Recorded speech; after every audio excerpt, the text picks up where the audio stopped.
પુનરુત્થાન પામેલ જીવતા થયેલા ઈસુ ખ્રિસ્તની સમજ હું આજે તમને આપવા માંગીશ. પુનરુત્થાન પામેલ ઈસુ ખ્રિસ્તે શા માટે આત્મિક તौर પર આત્મિક દુનિયાનો દરવાજો બન્યો એ બાબતો હું તમારા આગળ મૂકીશ. માટે તમે આ વચનને ધ્યાનપૂર્વક સાંભળવા માટે તમે પ્રયત્ન કરશો. Praise the Lord. हालेलुया, हालेलुया, यीशु प्रभु की, यीशु प्रभु की. બાઇબલ આપણને વાતોની સમજણ આપે છે. ઈસુ ખ્રિસ્તને મારી નાખવામાં આવ્યો, કબરની અંદર દાટી દેવામાં આવ્યો, અને ત્રીજો દિવસ જ્યારે આવે છે તો આપણે ત્રીજા દિવસની અંદર એક કહાની જોઈએ છે. અને એ કહાની એ જોઈએ છે કે મગદલાની મરિયમ અને એમની સાથે બીજી જે મરિયમ હતી એ કબર આગળ જાય છે, અને કબર ની પાસે પહોંચતાની સાથે એવો પથ્થરને ત્યાંથી હટાવેલો જોઈ છે. અને એ દરવાજો એ લોકો જ્યારે ખુલ્લો જોઈ છે તો અચંબો પામી જાય છે કે આવું કેમ બને છે. એ કહાનીની અંદર નવાઈની વાત અને ટર્નિંગ પોઈન્ટ જે છે તે એ છે ઈસુનું શબ ત્યાં નથી. અને એ બાબત પર આજે આપણે ઘણું લાંબુ ડિસ્કશન કરવાના છે. ઈસુનું શબ તે સ્થાન પર નથી, અને તે સ્થાન પર ઈસુનું શબ યદી નથી તો ઈસુ ખ્રિસ્તના હાડકાઓ, ઈસુ ખ્રિસ્તની માંસપેશીઓ અને જે આખી બોડી અને જે ચામડી જે ઈસુ ખ્રિસ્તની હતી એ ગઈ ક્યાં? શા માટે ઈસુ ખ્રિસ્તે પોતાના શરીર રૂપી શારીરિક દેહની અંદર જ્યારે મૃત્યુને પોતાની અંદર લીધું ત્યારે કબર ખાલી છે, અને કબરની અંદર કેવળ લુગડા મૂકેલા છે જે ઈસુ ખ્રિસ્તને વિટાળવામાં આવ્યો હતો. એ લુગડા કેવળ ત્યાં પડેલા છે, અને એ લુગડા સિવાય બીજું ત્યાં કંઈ પણ ચીજ વસ્તુ જોવા મળતી નથી. ટર્નિંગ પોઈન્ટ પહેલી બાબત મેં તમને કીધી, ઈસુનો શબ ત્યાં નથી.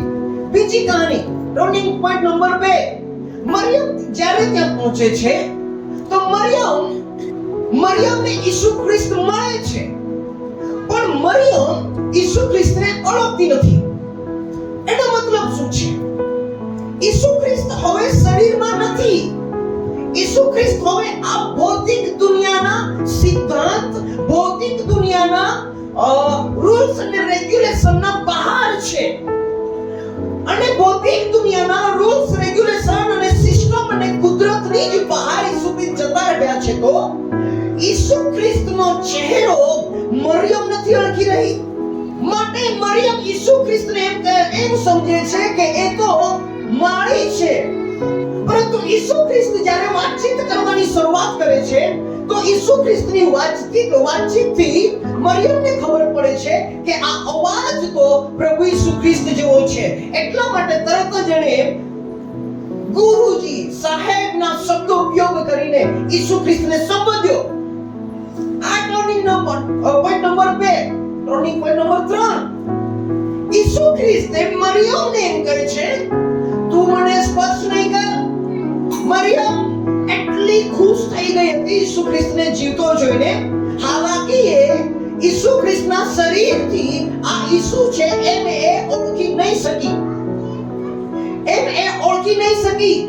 હજુ મરિયમની સાથે રહીને 8મા અધ્યાયને પહેલી કલમ વાંચો બ્રધર. આજે થોડી આપણે સાબિતી સાથે બાબતોને જોઈશું, અને તમે નોટ કરતા રહેશો એ વચનોને. 8મો અધ્યાયને પહેલી કલમથી વાંચો બ્રધર. લુક ની સુવાર્તા 8મો અધ્યાયને પહેલી કલમ.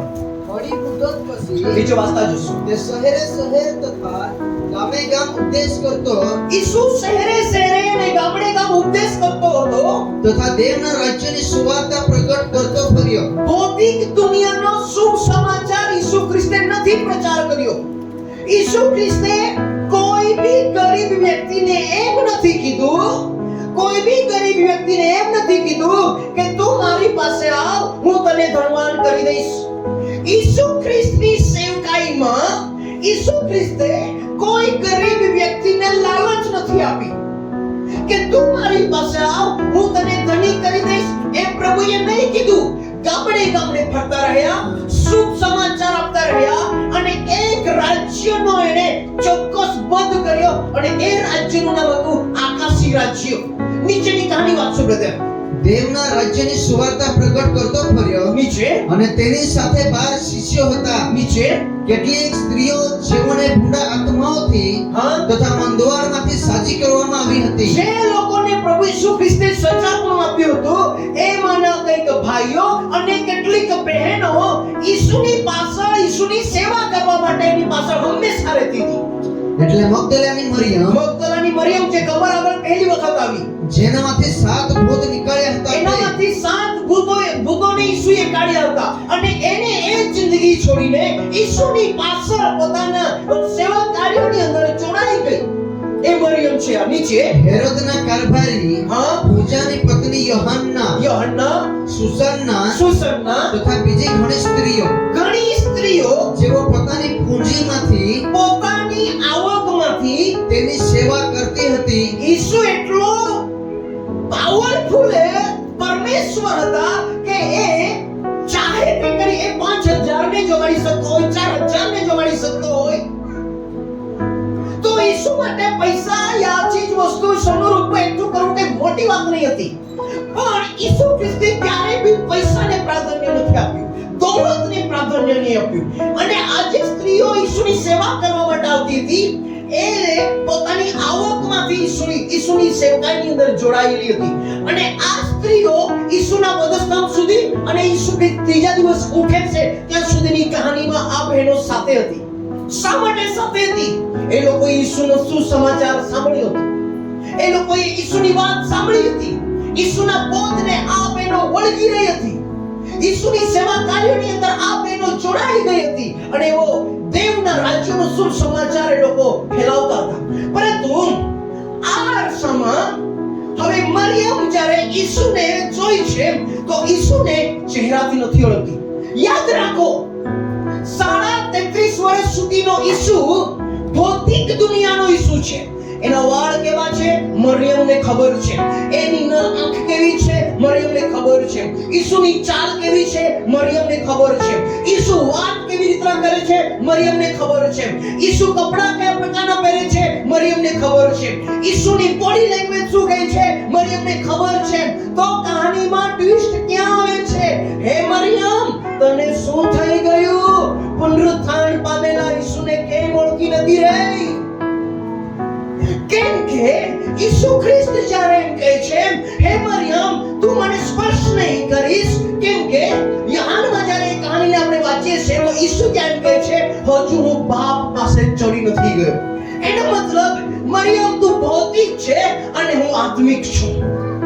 હું જ્યારે ભૌતિક હતો ત્યારે તમે મારી સેવા કરતા, તમારા હાથનું ખાવાનું બનાવેલું ખાવાનું હું ખાતો, તમારા હાથથી હું આપેલું પાણી પીતો, પરંતુ હવે હું એ નથી કરી શકતો. હવે હું આત્મિક છું. હવે હું આત્મા છું. હવે હું શારીરિક નથી. માટે શારીરિક વ્યવહાર અલગ છે અને આત્મિક વ્યવહાર અલગ છે. ઈસુ ખ્રિસ્ત આત્મિક વ્યવહાર અને શારીરિક વ્યવહારને ટોટલી અલગ રીતે પ્રસ્તુત કરે છે. જે રીતથી તમે ઈસુના અંતિમ સુધી સમજતા આવ્યા હોય શાયદ એ ગલત હોઈ શકે છે આજના પ્રચાર દ્વારા, અને તમારી ગલતફહેમીઓ પણ દૂર થશે. કેમ કે ઈસુ ખ્રિસ્તે અહીં આત્મા આત્મા આત્મા અને અલૌકિક દુનિયાને પહેલી વખત પરિચિત કરી રહ્યો છે. ઈસુએ આંધળાઓને દ્રષ્ટિ આપી ત્યારે શિષ્યો ત્યાં હતા. એક વચન ખોલો માથી ની સુવાર્તા 15મો અધ્યાય અને 29મી કલમ. ત્યાર પછી જી ઈસુ ત્યાંથી નીકળીને ગાલિલના સમુદ્ર પાસે આવ્યો નીચે અને પહાડ પર ચડીને તે ત્યાં બેઠો અને પાંગડાઓને હા આંધળાઓને મૂંગાઓને હા ઢૂંઢાઓને તથા બીજા ઘણાઓને પોતાની સાથે લઈને હા ઘણા લોકો તેની પાસે આવ્યા. ઘણા લોકો ઈસુ પાસે આવ્યા અને ઈસુના પગ પાસે તેઓએ તેમને મૂક્યા એઓને મૂકી દીધા ને તેણે તેઓને સજા કર્યા. એ બધાને જ ઈસુએ સજા પણ દીધું, આપી દીધું.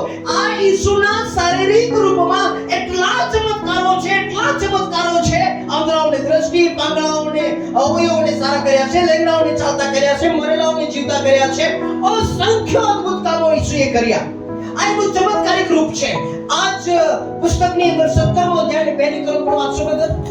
અને 6 દહાડા પછી હા ઈસુ પિતરને તથા યાકૂબને હા તથા તેના ભાઈ યોહાનને સાથે લઈને 3 શિષ્યોને સાથે લઈને તેમને એક ઊંચા પહાડ પર એકાંતમાં લઈ જાય છે એકાંતમાં ઈસુ લઈ ગયા અને તેઓની આગળ તેનું રૂપાંતર થયું. સાંભળો, ભૌતિક શરીર અહીં કહાણી ઈસુની સેવકાઈમાં એકમાત્ર એવી ઘટના છે 33 વર્ષની સેવકાઈમાં કે જ્યાં ઈસુનું શારીરિક રૂપ આત્મિક રૂપમાં ફેરવાયું. ઈસુનું શારીરિક રૂપ આત્મિક રૂપમાં ફેરવાયું આ એકમાત્ર ઘટના છે અહીંયા. અને એ ઘટના શું કહે છે બ્રધર?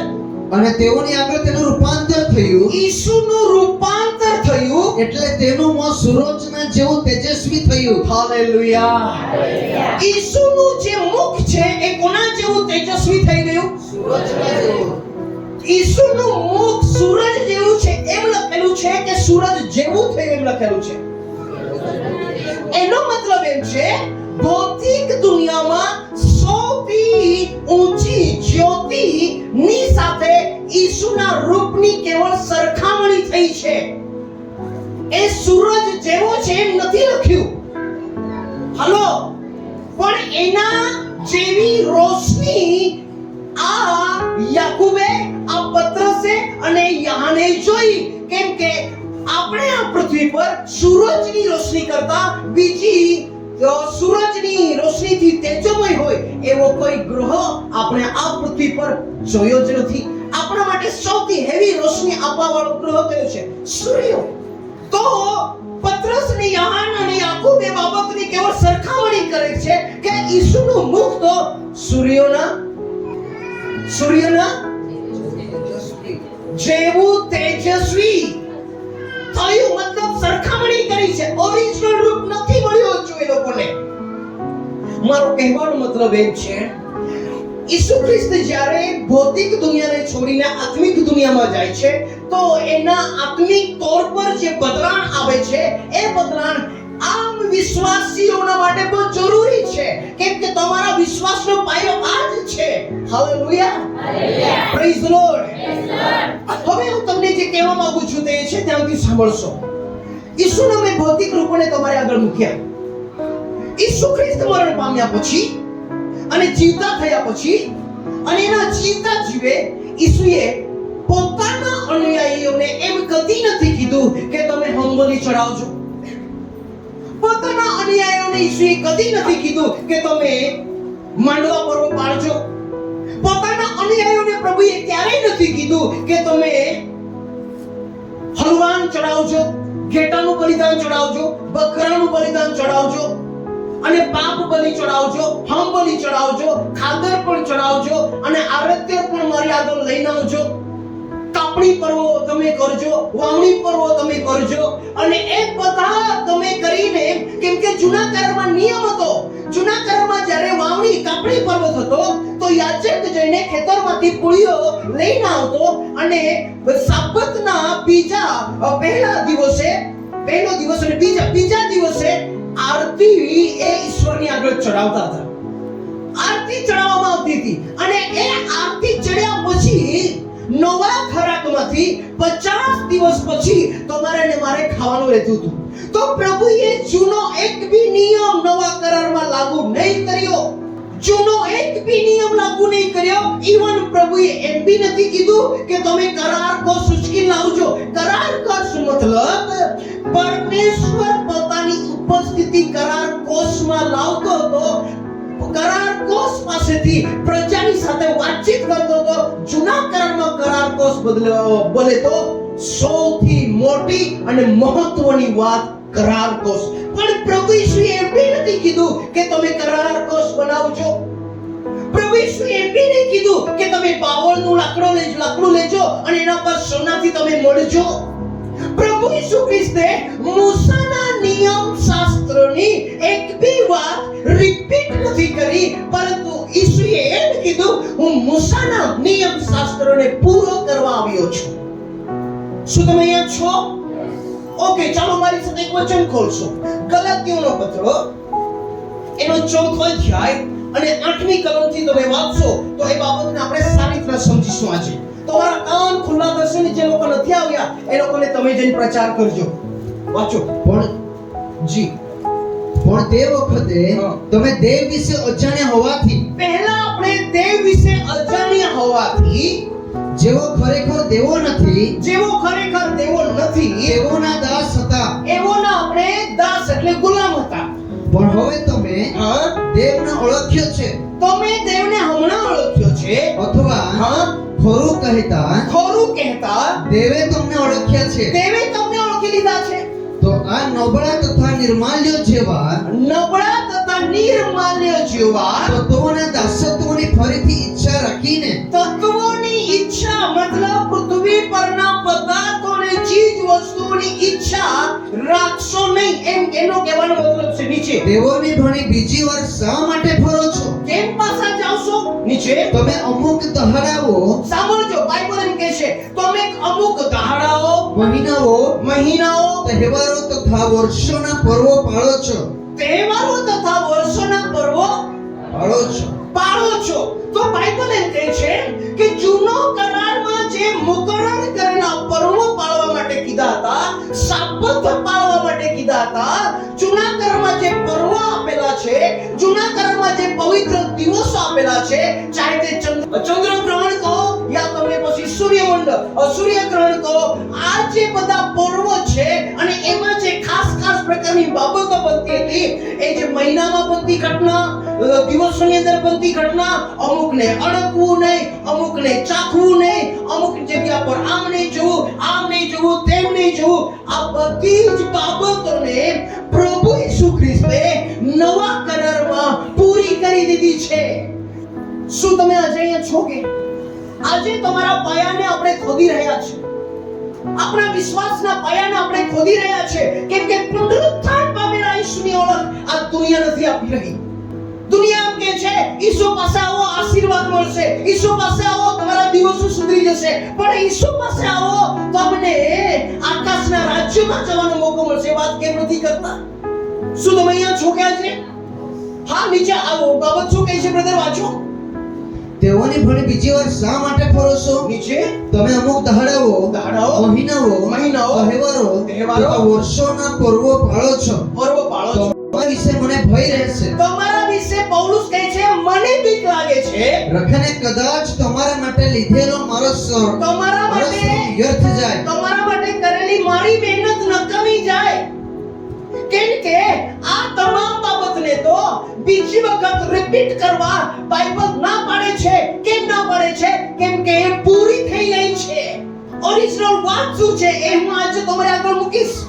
વાત એ છે જૂના કરારને બાઇબલ રિપીટ કરવા ના પાડે છે. જૂના કરારથી તમે શીખી શકો છો, પરંતુ જૂના કરારને અપનાવી નથી શકતા. જૂના કરારમાંથી આપણે ઈસુની છાપને જોઈને શીખી શકીએ છીએ, પરંતુ જૂના કરારની રીતને આપણે અપનાવી નથી શકતા. અપનાવીએ છીએ આપણે પુનરુત્થાન પામેલા ઈસુ ખ્રિસ્તનું ચિત્રને. ચાલો એક વચન ખોલો મારી સાથે. મત્તીનો 18મો અધ્યાય 20મી કલમ. બાઇબલ શું કહે છે? એમ કે જી, જ્યાં બે અથવા ત્રણ મારા નામે એકઠા થયેલા હોય બાઇબલ એમ કહે છે જ્યાં બે અથવા ત્રણ મારા નામે ભેગા થશે ત્યાં તેઓની વચમાં હું છું. બાઇબલ એમ કહે છે એઓની વચમાં હું રહીશ. તો ચાલો આ બાબતને આપણે પુનરુત્થાન સાથે જોઈએ. મારી સાથે વચન ખોલશો, એક આંગળી તમે અહીં જ રાખશો.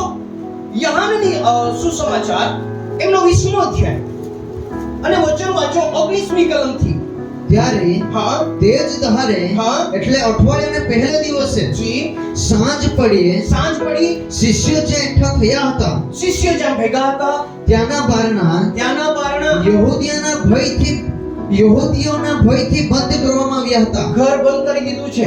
ત્યારે ઈસુ આવ્યો અને તેઓની વચમાં ઊભો રહીને તેઓને કહે છે કે બસ બ્રધર, પછી આગળ વધીશું. હવે સાંભળો, પુનરુત્થાન પામેલ ઈસુ ખ્રિસ્ત અદ્રશ્ય છે. બાજુવાને કહો અદ્રશ્ય છે.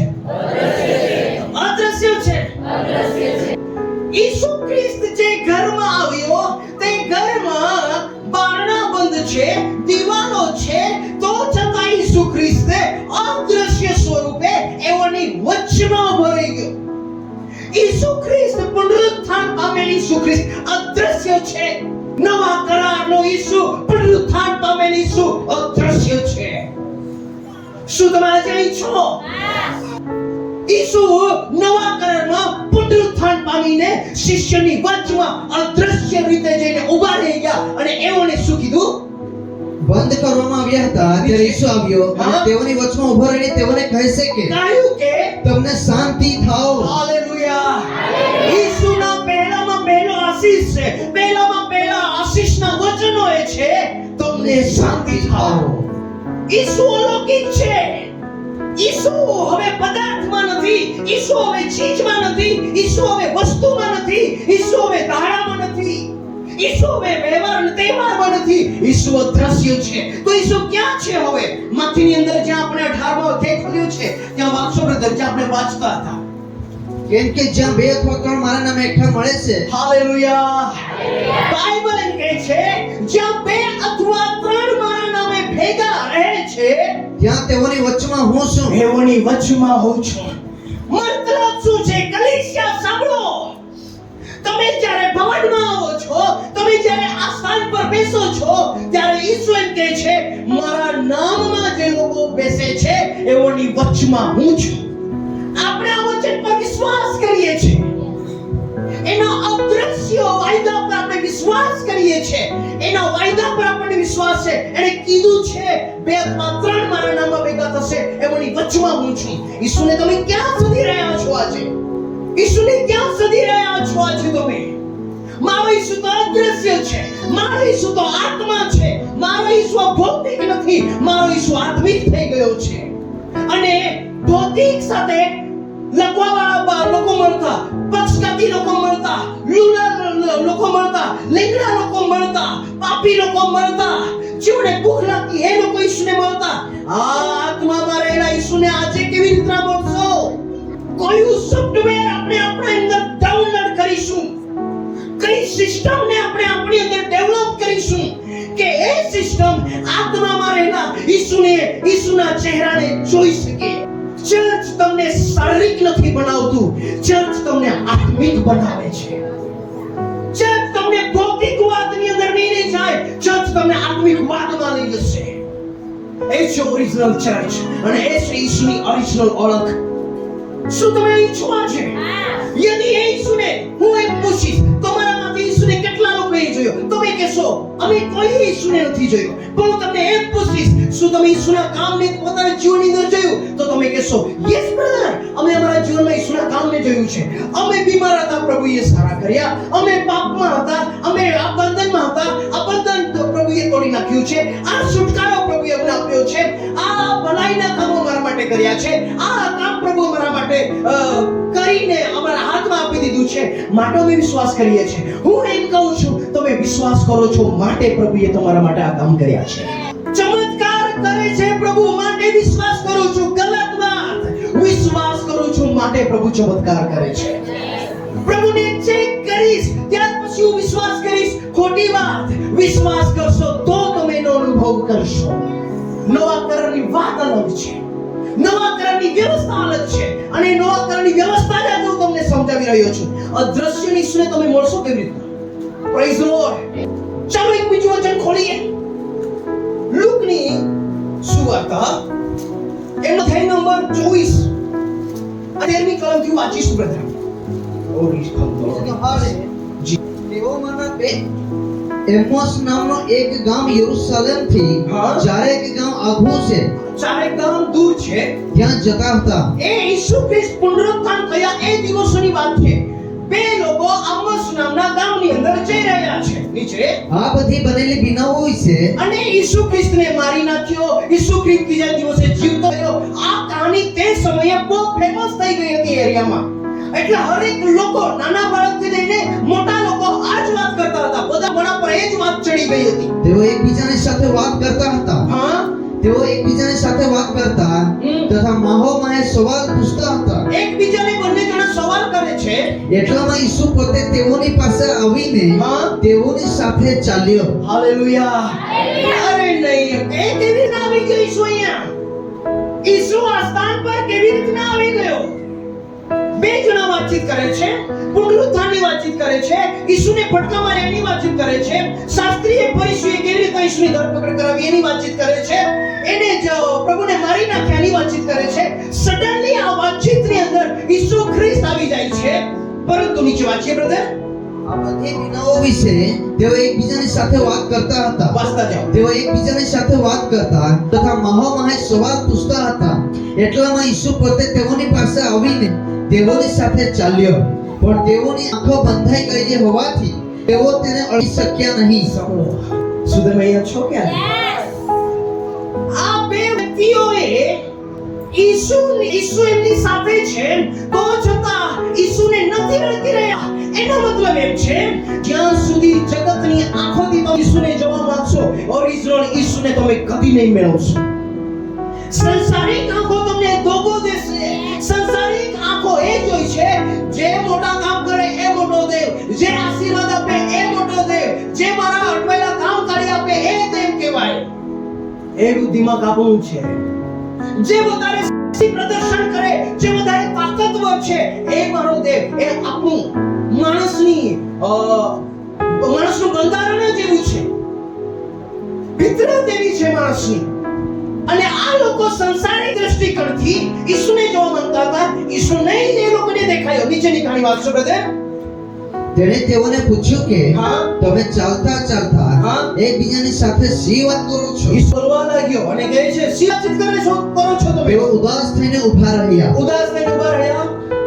ક્લિયોપાસ નામે એકે ઉત્તર આપ્યો કે શું યરૂશલેમમાં રહેનારાઓમાંનો હા. એકલો તું જ આ દિવસોમાં હા. બનેલી બીનાઓ નથી જાણતો? ઈસુને જ કહે છે, તને નથી ખબર કે એટલી ચર્ચા ચાલે છે? અને એ લોકોની જોડે વાત કોણ કરે છે? ઈસુ વાત કરે છે. પણ એ લોકો કહે છે તને ન જાણે એટલો જાણે છે કે તું. નીચે વાંચો. તેને તેઓને પૂછ્યું કે બીનાઓ કઈ બીનાઓ? તેઓએ તેને કહ્યું કે હા. ઈસુ નાઝારી, હા. જે દેવની આગળ તથા હા. સગળા લોકની આગળ હા. કામમાં તથા વચનમાં કામમાં તથા વચનમાં પરાક્રમી પ્રબોધક હતો. પરાક્રમી પ્રબોધક હતો. વળી કેવી રીતે મુખ્ય યાજકોએ વાંચતા જાઓ. તથા અમારા અધિકારીઓએ હા. તેને મરણદંડ ભોગવવા સારું હા. પર સ્વાધીન કર્યો હા. અને તેને વધસ્તંભે ચડાવ્યો. હા. તે સંબંધી સર્વ બીનાઓ. હા. પણ અમે આશા રાખતા હતા કે જે ઇઝરાયલનો ઉદ્ધાર આપવાનો હા. તે એ જ છે. નીચે. વળી એ સર્વ ઉપરાંત હા. આ બનાવ બન્યાને હા. આજ ત્રીજો દહાડો થયો. નીચે. વળી અમારામાંની કેટલીક સ્ત્રીઓ કબર પહેલી ગઈ હતી. આ કહાની બી ખતરનાક. તે સમયે હજુ કોઈ ઇન્ટરનેટ નહીં હતું તો છતાં ફેલાઈ ગઈ. મરિયમે જે પેલું દર્શન જોયું હતું ને તે આ શિષ્ય સુધી વાત આવી ગઈ. નીચે વાંચો. તેઓએ અમને આશ્ચર્ય પમાડ્યું. એ બહેનોએ આશ્ચર્ય મળ્યું અમને. એટલે તેઓએ તેનું શીખ્યું નહીં.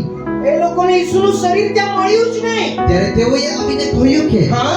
અમને દૂતોનું દર્શન પણ થયું હતું કે પછી જેઓએ કહ્યું કે તે જીવતો છે. નીચે.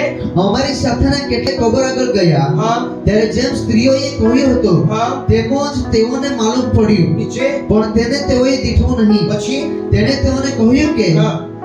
ઓ અણસમજુઓ, હા. ઈસુ નો પહેલો અણસમજુઓ અણસમજુઓ તથા પ્રભુ જે કહ્યું છે જૂના કરારમાં જે પ્રબોધકોએ વાત કરી છે તે સર્વ પર વિશ્વાસ કરવામાં, એ સર્વ વાતો પર વિશ્વાસ કરવામાં મંદ બુદ્ધિના મંદ બુદ્ધિનાઓ. શું ખ્રિસ્તે એ બધું સહેવું ઈસુએ એ બધું સહેવું અને પોતાના મહિમામાં પેશવું જોઈતું ન હતું? ન ઈસુ પોતાની સાબિતી હવે આપવા લાગ્યો છે. એવો ને એ વાત સમજાવે છે કે તમે કેટલા મંદબુદ્ધિના છો કે તમે એ બાબતને કેમ જે ઘટના ઘટી છે એના પર વિશ્વાસ નથી કરતા. પછી મૂસાથી બસ બ્રધર, આખું ચેપ્ટર છે, ઘરે જઈને તમે વાંચશો, પણ આપણે એક હવે સમજીશું. બાઇબલ નવા કરાવે છે કે તમે વિશ્વાસ કરતા કેમ નથી, તમે માનતા કેમ નથી, જે હકીકતી બનાવ બન્યો છે એ બાબત તમે સમજતા કેમ નથી? કેમ કે આંખો બંધ છે. જ્યાં સુધી આંખો બંધ છે ત્યાં સુધી ઈસુના દર્શન થવા, ઈસુને મળવું હવે અશક્ય છે. ઈસુ હવે શરીરમાં નથી. તમે યરૂશલેમ જાઓ, ઇઝરાયલ જાઓ, પાસપોર્ટ વિઝા કરાવીને જાઓ અને ત્યાં તમે ઈસુની કબર જઈને આવો, ઈસુ કેટલી જગ્યા પર પડ્યો, ત્યાં રડી રડીને એક થઈ જાઓ, ઈસુ નહીં મળે. બાંધીને એક થઈ જાઓ, નહીં મળે. ખર્ચો કરીને થકી જાઓ, ઈસુ નહીં મળે. ઈસુ પુનરુત્થાન પામ્યો છે અને હાલમાં એ અદ્રશ્ય છે. શું તમે ઈચ્છો છે? હાલેલુયા, હાલેલુયા, ઈસુ પ્રભુ કી. તો હાલમાં શું છે? હાલમાં એ છે ઈસુ ખ્રિસ્ત જે પુનરુત્થાન થયો છે એના પર વિશ્વાસ કરો. બાજુવાળાને કહો, એક નિયમ આવ્યો છે, વિશ્વાસનો નિયમ. એક કરાર આવ્યો છે, વિશ્વાસનો કરાર. વિશ્વાસનો કરાર. એના માટે આપણે વચન ખોલીશું. પહેલો કરંથી 10મો અધ્યાય 14મી કલમ. એ માટે મારા વહાલાઓ મૂર્તિ પૂજાથી નાસી જાઓ. એટલે એ મૂર્તિ પૂજાની વાત, આ ઈસુને બીજાના સ્થાનો પર મૂકી રાખીને જે કરે છે એની વાત કરે છે. એનાથી નાસી જાઓ. તમને ડાહ્યા સમજીને, તમને બહુ જ ડાયા સમજીને હું એ તમને કહું છું, તમે મારી વાતનો વિચાર કરો. તમે મારી વાતનો વિચાર કરો. આશીર્વાદના જે પ્યાલા પર આપણે આશીર્વાદ માંગીએ છીએ, એટલે પ્રભુ પંચવિધિના દિવસે જે રોટલી પર આશીર્વાદ માંગીએ છીએ, જે દ્રાક્ષારસ પર આશીર્વાદ માંગીએ છીએ તેની વાત કરે છે. તે શું ખ્રિસ્તના રક્તની સંગતરૂપ નથી? ઈસુના રક્તના સંગતરૂપ નથી કે? તો બનેલો એનો છે દ્રાક્ષનો. રોટલી શેનાથી બનાવીએ છે? ઘઉંના લોટથી. તો મને એમ કહો, એ ઈસુના શરીરમાં ફેરવાયું કેવી રીતના? આ દ્રાક્ષરસ ઈસુના લોહીમાં ફેરવાયું કેવી રીતના? હજુ આપશો બ્રધર, રિપીટ કરો આ વચનને. આશીર્વાદના જે પ્યાલા પર આપણે આશીર્વાદ માંગીએ છીએ. બોલો, આશીર્વાદ માંગીએ છીએ. આશીર્વાદ માંગીએ છીએ. તો જે આશીર્વાદ માંગીએ છીએ એ આશીર્વાદને આપણે એમ કહીએ છીએ, હે પ્રભુ, અમે તમારા ધન્યવાદ કરીએ છીએ કે આ લોહી 2024 વર્ષ પૂર્વે પાપીઓના માટે તમે વહેવડાવ્યું, પાપીઓ માટે તમે તમારા શરીરને તોડ્યું. એના ભાગ સ્વરૂપે આજે અમને આ મળ્યું છે. એના બદલ અમે તમારી સ્તુતિ અને અમે તમારી પ્રશંસા કરીએ છીએ. તો કેવી રીતના ફેરવાયું? બોલો, આશીર્વાદની પ્રાર્થનાથી. આશીર્વાદની પ્રાર્થનાથી.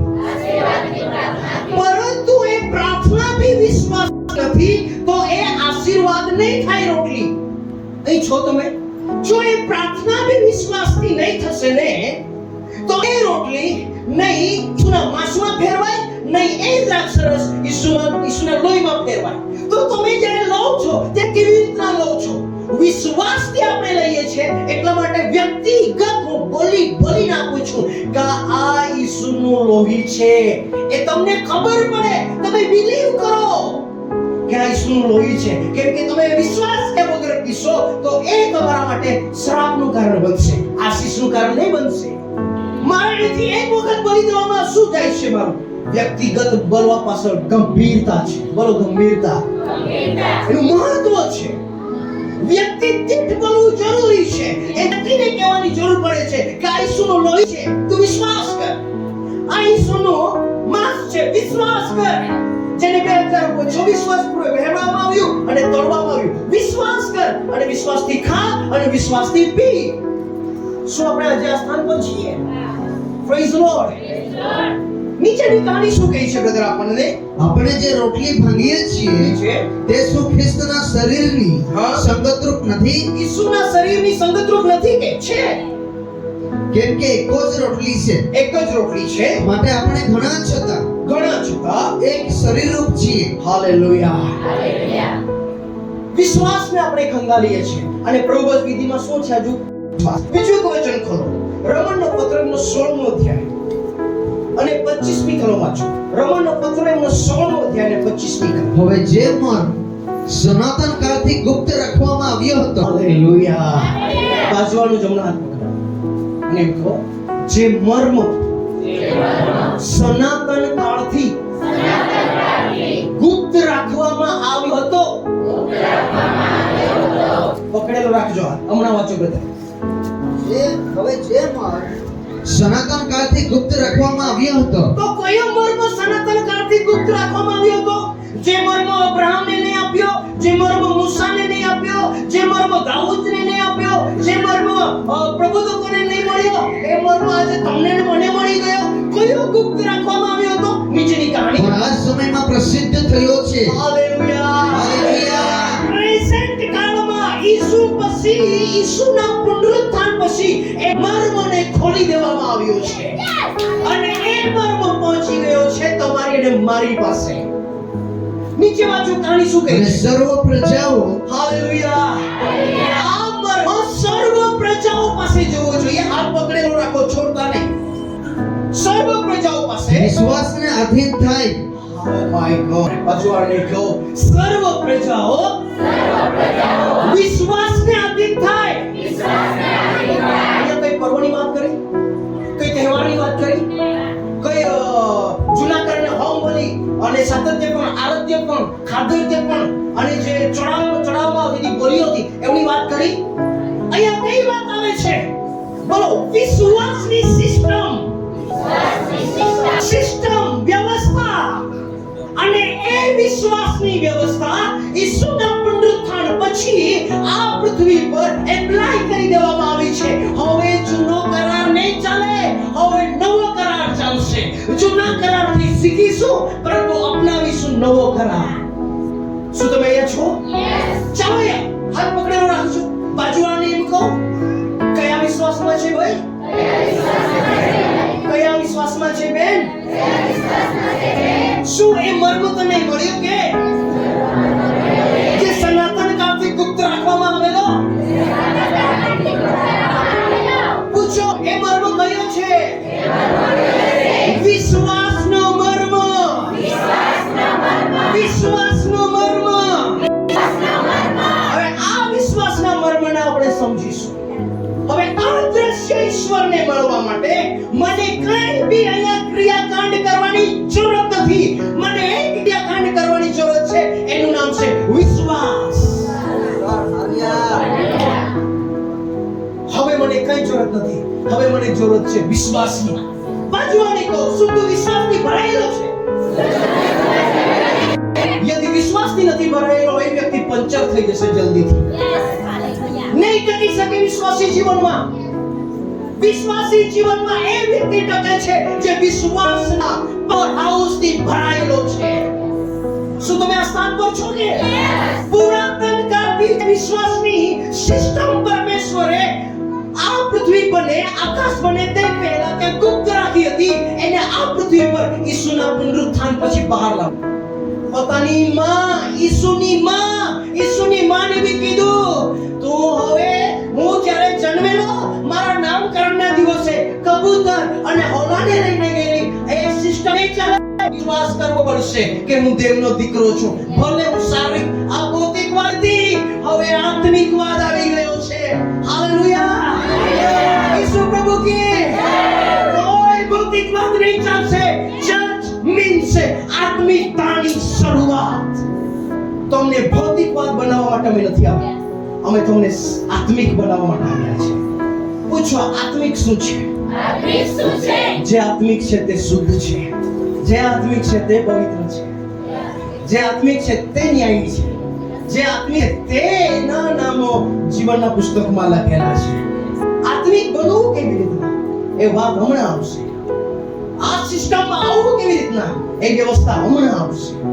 એથી તમને શું લાભ થશે, તમને શું થશે એ વાત સમજવાની હમણાં આવી. Praise the lord. ઈસુ પ્રભુ કી બીજું વચન, આ વચન પ્રથમ પૂરું કરી દો. સનાતન દેવની આજ્ઞાથી પ્રબોધકોના લેખોમાં તેમને જણાવવામાં આવ્યો છે. પ્રબોધકોના લેખોમાં એ વિશ્વાસ વિશે ગુપ્તમાં લખેલી છે, કોડમાં લખેલી છે, માટે ખબર નહીં પડતી. નીચે તે મર્મના પ્રગટીકરણ પ્રમાણે મારી સુવાર્તા એટલે ઈસુ ખ્રિસ્ત વિશેના ઉપદેશ પ્રમાણે. Oh, praise the Lord. Hallelujah. મારી સુવાર્તા એટલે ઈસુ ખ્રિસ્ત વિશેનો સુસમાચાર ઉપદેશ પ્રમાણે તમને દ્રઢ કરવાને ઈસુ શક્તિમાન છે. ઈસુની સુવાર્તા તમને દ્રઢ કરશે. ઈસુ જ આ વ્યવસ્થાને ઓપરેટ કરે છે. ઈસુ જ આ વ્યવસ્થાને લઈને ચાલે છે. શું તમે આ સ્થાન પર છો કે? સાથે બીજું વચન ખોલશો. પત્ર એમનો 9મો અધ્યાય અને 30મી કલમથી વાંચીએ તો આપણે શું અનુમાન કરીએ? તો શું અનુમાન કરીએ? એ જ કે વિદેશીઓ ન્યાયપણાની પાછળ લાગુ રહેતા ન હતા. આપણે વિદેશીઓ એટલે આપણને ન્યાયપણાની ખબર નહીં હતી, આત્મિકતાની ખબર નહીં હતી, આપણને પવિત્રતાની ખબર નહીં હતી. ખબર બી હતી પરંતુ બીજી વ્યવસ્થા પ્રમાણે આપણે કામ કરતા હતા. નીચે તો પણ તેઓને ન્યાયપણું, હા, એટલે જે ન્યાયપણું વિશ્વાસથી પ્રાપ્ત થાય છે તે. હાલેલુયા. બાજુવાળાને કહો વિશ્વાસ હવે વધારે સાંભળશે. ન્યાયી બનવા માટે, શુદ્ધ બનવા માટે, આત્મિક બનવા માટે મહેનતની જરૂરત નથી. કો સારી તકનમાં કે મહેનતની જરૂરત નથી, વિશ્વાસની જરૂરત છે. હાલેલુયા. અને સાથે સાથે એમ બી કહી દેજો ચર્ચ છૂટીને ભૂલી જશે. હલો, અહીંયા છો કે તમે? વાત શેની આવે છે?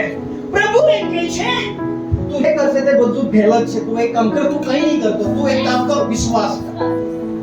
શું વિશ્વાસ કર? એ નીચે આવશે, વાંચો બ્રધર. એટલે જે ન્યાયપણું વિશ્વાસથી પ્રાપ્ત થાય છે, જે આત્મિકતા વિશ્વાસથી મળે છે તે પ્રાપ્ત થયું. તે હવે આપણ બધાને મળ્યું. મતલબ આપણે શું કર્યું એ આત્મિકતા મેળવવા માટે? કશું નથી કર્યું, વિશ્વાસ કર્યો છે. નીચેની પણ કડી જેથી ન્યાયપણું પ્રાપ્ત કરી શકાય હા, એવા નિયમની પાછળ લાગુ રહ્યા છતાં હા, જેના દ્વારા આત્મિકતા મળી શકતી હતી એવા નિયમની પાછળ લાગુ રહ્યા. કોણ લાગુ રહ્યા? ઇઝરાયેલી લોકો. કેમ કે પ્રભુ ત્યાં જન્મ્યા, એના પાછળ લાગુ રહ્યા. વાંચો. છતાં ઇઝરાયલ તે નિયમને પહોંચી શક્યા નહીં. ઇઝરાયેલી લોકો તે નિયમને હજુ સુધી નથી પહોંચી શક્યા. કેમ કે એ લોકો આત્મિકતા મેળવવા માંગે છે, પરંતુ એ આત્મિકતા જે મૂસાના નિયમ શાસ્ત્રની આત્મિકતા હતી એ આત્મિકતા મેળવવા માંગે છે. પણ પ્રભુ ઈસુ ખ્રિસ્તે મૂસાની વ્યવસ્થાને પૂરી કરી દીધી છે. હવે પુનરુત્થાનની વ્યવસ્થા આવી છે. Praise the lord. હાલેલુયા. વાંચો કા નીચે શું છે બ્રધર? ઇઝરાયલ તે નિયમને પહોંચી શક્યા નહીં. હજુ સુધી નથી પહોંચી શક્યા. શા માટે નહીં? શા માટે નહીં? કેમ કે તેઓ વિશ્વાસથી નહીં, એવો વિશ્વાસથી નહીં, પણ જાણે કે નિયમની કરણીઓથી તેને શોધતા હતા. હા, નિયમ પાળી પાડીને એને શોધે છે કે અમે આ મંદિર બનાવી દઈશું તો પ્રભુ મારાથી પ્રસન્ન થઈ જશે, આ અર્પણ ચડાવી દઈશું તો પ્રભુ પ્રસન્ન થઈ જશે, આ ખાદ્યાર્પણની આરતી ચડાવી દઈશું તો પ્રભુ ખુશ થઈ જશે, આ બલિદાન ચડાવીશું તો પ્રભુ ખુશ થઈ જશે. નીચેની કહાની શું કહે છે? પરંતુ તેઓએ ઠેસ ખવડાવનાર પથ્થરથી ઠક્કર ખાધી. ઠક્કર ખાધી. લખેલું છે કે હા, જુઓ, જુઓ, હું સિયોનમાં ઠેસ ખવડાવનાર પથ્થરને ઠક્કર ખડક મૂકું છું. ખડક એ પથ્થરનું છે, ઈસુ ખ્રિસ્ત. એ ખડક કોણ છે? ઈસુ ખ્રિસ્ત. હું સિંહણમાં મૂકું છું. નીચે જે કોઈ તેના ઉપર વિશ્વાસ કરશે, એ ખડક ઉપર, એ પથ્થર પર જે કોઈ વિશ્વાસ કરશે તે શરમાશે નહીં. હાલેલુયા. એ નહીં શરીરમાં શરમાય, નહીં આત્મામાં શરમાય, પરંતુ એ ઈસુ એ લોકોના માટે ઠક્કરનું કારણ બની ગયો છે. એ લોકો એમ માને છે એ પ્રબોધક છે. એ લોકો એ નથી માનતા કે ઈસુ પ્રભુ છે. આપણે શું માનીએ છીએ? ઈસુ પ્રભુ છે માનીએ છીએ, માટે આપણે શરમાઈશું નહીં. શું તમે અહીંયા છો ક્યાં છે?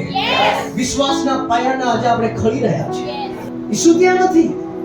ઈસુ પૂરું કરીને ત્રીજા દિવસે ઉઠ્યો છે અને નવી વ્યવસ્થા એને પરિચિત કરી છે, અને એ વ્યવસ્થાનું નામ છે વિશ્વાસ. હાલેલુયા. એ લોકોને નહીં મળ્યો, આપણને મળી ગયો. ચાલો 14મો અધ્યાય ખોલો, રોમન 14મો અધ્યાય અને 22મી કલમથી વાંચીશું. વિશ્વાસ તને છે, જે વિશ્વાસ કરે છે તે તારા પોતાનામાં તેની સમક્ષ રાખ. કોના સમક્ષ રાખ? જે વિશ્વાસ તને છે તે વિશ્વાસ તેમની સમક્ષ રાખ. પોતાને જે વાજબી લાગે છે પોતાને જે વાજબી લાગે છે તે બાબતમાં, જે પોતાને દોષિત ઠરાવતો નથી તેને ધન્ય છે. તેને ધન્ય છે. પણ જેને જે વિશે સંદેહ છે, સાંભળજો, સંદેહ અને વિશ્વાસમાં બાઇબલ એટલો નિર્ણયક બાબત બોલે છે. યદિ વાંચો બધા આ કલમને ફરીથી. પણ જેને જે વિશે સંદેહ છે, જે બાબતમાં તમને અવિશ્વાસ છે, સંદેહ છે, શંકા છે, તે જો તે ખાય છે, તે ખાય અથવા પીએ તો તે દોષિત ઠરે છે. તમે ગુનેગાર છો, કેમ કે તે વિશ્વાસથી નથી ખાતો. અને જે સગળું વિશ્વાસથી નથી, જે સગળું વિશ્વાસથી નથી તે તો પાપ છે. તે પાપ છે. શું આ પાપ વિશે આ દુનિયાના લોકો જાણે છે? તમે જાણો છો? વિશ્વાસ નહીં કરવાનું બી પાપ છે. તે મને ચર્ચ ભાવતો નથી એટલા માટે અમે નથી આવતા. ત્યાં મારી જોડે બરાબર વ્યવહાર નથી થતો એટલા માટે અમે ત્યાં નથી આવતા. ત્યાં મારાથી આ દુઃખ થઈ ગયું, આ થઈ ગયું, તે થઈ ગયું એટલા માટે અમે ત્યાં નથી આવતા. વાંધો નહીં. વિશ્વાસ ની પરખ, વિશ્વાસ બહાર, વિશ્વાસ ની જાંચ ત્યારે જ થાય છે જ્યારે તમારા પર આક્રમણ થાય છે. આક્રમણ થયું છે એનો મતલબ એમ નથી કે પરમેશ્વરે તમને છોડી દીધા છે. આક્રમણ થયું છે એનો મતલબ એમ નથી કે પરમેશ્વર તમને ભૂલી ગયા છે. આક્રમણ થઈ ગયું છે એનો મતલબ એમ છે પરમેશ્વર તમને ઓર વધારે મજબૂત કરવા માંગે છે, કેમ કે નવા કરારની વ્યવસ્થા બોલે છે. હાલો, યદિ તમને વિશ્વાસ હશે તો તમે ચર્ચમાં આવશો. તમે કહેશો ચર્ચમાં આવીશું પછી અમે વિશ્વાસ કરીશું. વાત એ નથી રહેતી. વાત એ હોય છે વિશ્વાસ કરું છું માટે ચર્ચમાં જાઉં છું. ગીતો એટલા માટે ગાઉં છું કેમ કે હું વિશ્વાસ કરું છું એટલા માટે મારે એની આરાધના કરવી જોઈએ. હું વિશ્વાસ કરું છું માટે હું આ ચર્ચમાં પલટી વાળીને બેસું છું. હું વિશ્વાસ કરું છું માટે હાથ જોડીને પ્રાર્થના કરું છું. વિશ્વાસ કરું છું માટે હું આંખ બંધ કરું છું. વિશ્વાસ કરું છું માટે હું આદર આપું છું ઈશ્વરને, કેમ કે એને મને કીધું છે જ્યાં બે અથવા ત્રણ મારા નામમાં ભેગા થાય છે એની મધ્ય હું. એનો મતલબ પ્રભુ અહીંયા છે. એ મને વિશ્વાસ છે માટે હું સાવધાની રાખું છું કે અહીંયા કઈ અવ્યવસ્થા નહીં થાય. વિશ્વાસ કરો છો તો તમે સીધા રહેશો. વિશ્વાસ નહીં કરશો તો તમને એવું લાગશે કે એમનું છે, અત્યારે ભીતો છે, લીપેલું છે, કઈ લેવાનું છે નહીં અને ઉજ્જળ જેવું છે મંદિર અને ત્યાં જઈને નવીનભાઈ આવે છે ને ભાષણ આપે છે ને વાર્તા પૂરી, તો તમારા માટે કઈ થવાનું નથી. બોલો, ઈસુ અદ્રશ્ય છે. તમે એને દ્રશ્યમાં ક્યાં શોધો છો? જે ચમત્કારો થાય છે તે અદ્રશ્યથી થાય છે. જે છુટકારો તમારી પાસે આવે છે એ અદ્રશ્યથી થાય છે, દ્રશ્યથી નથી થતું. જે પ્રાર્થના હું કરું છું એ વિશ્વાસથી પ્રાર્થના કરું છું અને એ પ્રાર્થના એ રોગ સુધી જાય છે, એ હાડકા સુધી જાય છે, એક્સરે કરાય છે અને આખા કિરણો શરીરના આરપાર થઈ જાય છે. એવી રીતના પ્રાર્થનાના શબ્દો એ શરીરના આરપાર થઈ જાય છે, બીમારીને લગતા જ બહાર નીકળી જાય છે. ઓરિજિનલ સ્કેનર, ઓરિજિનલ ચંગાઈ પ્રાર્થનાના શબ્દોમાં મુકાયેલા છે. પણ કામ ત્યારે જ કરશે જ્યારે વિશ્વાસ હશે ત્યારે. બાકી હું ગમે તેટલા બોંબારડા પાડી લો, ગમે તેટલા ઘૂંટણે ટેકવી લો, ગમે તેટલા ઉપવાસ કરી લો, પરંતુ પ્રભુ વિશ્વાસ વગર મારી ભક્તિને સ્વીકાર કરશે નહીં. બોલો, વિશ્વાસ. વિશ્વાસ. યદિ વિશ્વાસ છે, તમે કેમ બેસવા આવ્યા? મને વિશ્વાસ છે માટે બેસવા આવ્યો છું. મને બીજાને કહેવાની જરૂર નહીં પડશે કે આવજો આજે રવિવાર છે બેસવા. નહીં તો જબરજસ્તી થઈ જશે. તમે સાચે જ ઈસુ પર વિશ્વાસ કરશો તો તમે એ પરિસ્થિતિને પ્રેમ કરશો. એક બીજું વચન ખોલો બ્રધર, 11મો રોમન 11 અને વચન વાંચીએ બ્રધર, 28મી કલમ છે. સુવાર્તાના સંબંધો તમારી ખાતર તેઓ દેવના શત્રુ છે ખરા, પણ પસંદગીના સંબંધમાં તો પૂર્વજોની ખાતર તેઓ તેને વહાલા છે. એ ઇઝરાયેલી લોકો પ્રભુને વહાલા છે. કેમ કે દેવના કૃપાદાન તથા તેડું રદ એવા નથી. દેવનું કૃપાદાન અને દેવનું તેડું રદ એવું નથી. નીચે, કેમ કે જેમ તમે પહેલા દેવ પ્રત્યે અનાજ્ઞાકીત હતા, તે પ્રત્યે આપણે અનાજ્ઞાકારી લોક હતા, પણ હમણાં તેઓના અનાજ્ઞાપણાને લીધે એ લોકોના અનાજ્ઞાકારીતાના કારણે તમે દયાપાત્રો બન્યા. ઇઝરાયેલી લોકોએ ઈસુને ઠુકરાવ્યો માટે પરમેશ્વરે તમારા અને મારા પર, બોલો, દયા કરી. અને નીચે બહુ મોટું સ્ટેટમેન્ટ લખેલું છે, એમ જ તમારા પર દર્શાવેલી દયાને લીધે, આપણા પર દર્શાવેલી દયાને કારણે તેઓને પણ હમણાં દયાદાન મળે એ માટે તેઓ પણ હમણાં અણકહ્યા થયા છે. નીચે, કેમ કે દેવ બધા ઉપર દયા કરે, દેવ બધા ઉપર દયા કરે એ માટે તેણે બધાને અવિશ્વાસને આધીન ઠરાવ્યા છે. વાહ, આખું ઉતરે જતા એવું લાગે છે. યદિ પરમેશ્વર એટલા મહાન છે તો યુદ્ધ ઝટકામાં કામ કેમ નથી કરી લેતા? એનો જવાબ